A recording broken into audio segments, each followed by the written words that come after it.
Kenapa kok kita perhatikan? Seluruh yang ada pada diri kita, kita perhatikan semuanya. Dari subuh ketemu subuh. Dalam setiap hari kita perhatikan. Kenapa? Karena Allah Subhanahu wa ta'ala muttali'un, selalu meneliti kepada gerak-gerik kita. Selalu mengawasi, selalu melihat kepada zahir kita dan juga kepada batin kita. Maksudnya bagaimana? Apapun saja yang kita kerjakan, baik itu perkara yang baik ataupun perkara yang jelek, baik itu kita berjalan ataupun kita berkendara, baik kita dalam keadaan berdiri ataupun kita dalam keadaan tertidur, semuanya diperhatikan oleh Allah Subhanahu wa ta'ala. Diperhatikan. Dan bukan hanya itu, hati kita, lintasan yang ada pada diri kita, hati kita yang tidak diketahui oleh orang lain, yang hanya tahu diri kita masing-masing kan. Hati kita condong kepada apa?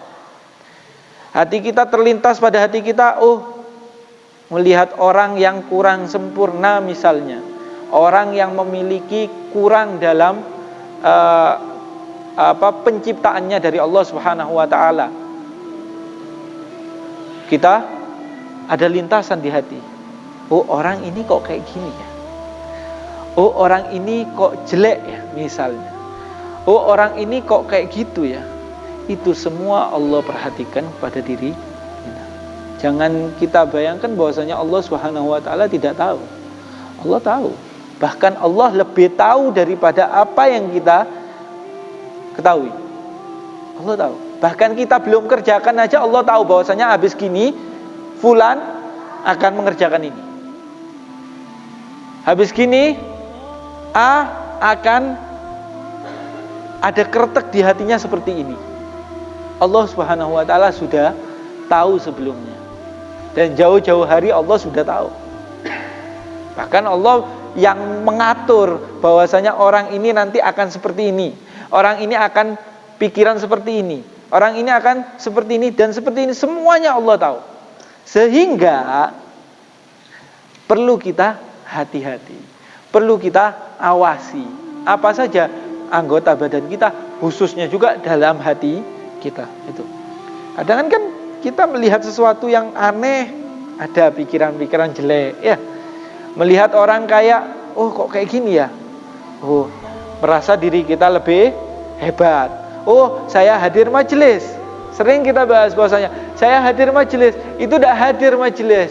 Padahal dia tetangganya masjid, padahal dia tetangganya pondok pesantren dan lain sebagainya. Saya dari jauh hadir. Berarti lebih baik saya, padahal itu cuman kretek di dalam hati. Allah tahu. Berarti kita dikategorikan sebagai orang yang baik apa jelek? Jelek, karena pikirannya sudah jelek. Itu. Jadi perlu hati-hati ketika ada pikiran-pikiran seperti itu, langsung kita hilangkan, astagfirullahaladzim, istighfar kepada Allah Subhanahu wa ta'ala. Takut sebab hadir kita dalam kebaikan. Misal ke dalam majelis ini kita hadir, ternyata dengan hadirnya kita malah mengundang murkanya Allah. Karena apa? Bukan karena majelisnya. Bukan majelisnya yang dimurkai oleh Allah. Majelisnya pasti diridhoi oleh Allah. Bahkan malaikat-malaikat hadir ketika majelis walaupun sepi. Ya, misalnya, bayangkan bahwasanya kita ini sepi. Malaikat ikut hadir, bahkan mereka memperhatikan, lebih perhatian daripada kita yang hadir. Gitu. Jadi jangan ada bayang-bayang, saya lebih hebat. Saya gini. Saya gitu. Saya gini. Hati-hati, Allah tahu. Allah tahu. Saya duduk di depan, berarti saya yang lebih alim.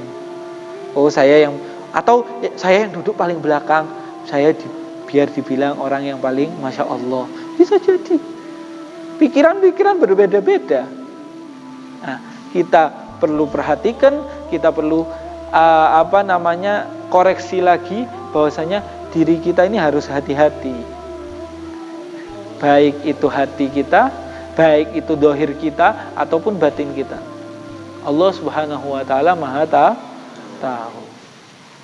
Itu cara agar kita bisa melaksanakan perintahnya Allah, menjauhi larangannya Allah. Pertama adalah jaga diri, jaga hati. Paham? Gitu. Jaga diri, jaga hati. Ketika hati dan diri kita sudah kita jaga, insya Allah apa yang diperintahkan oleh Allah, apa yang dilarang oleh Allah, baik itu mau wajibkah, sunnahkah, haramkah, mubahkah, ataupun makruh dan lain sebagainya, gampang kita laksanakan. Karena apa? Karena diri kita dan hati kita sudah siap untuk melaksanakan itu semua.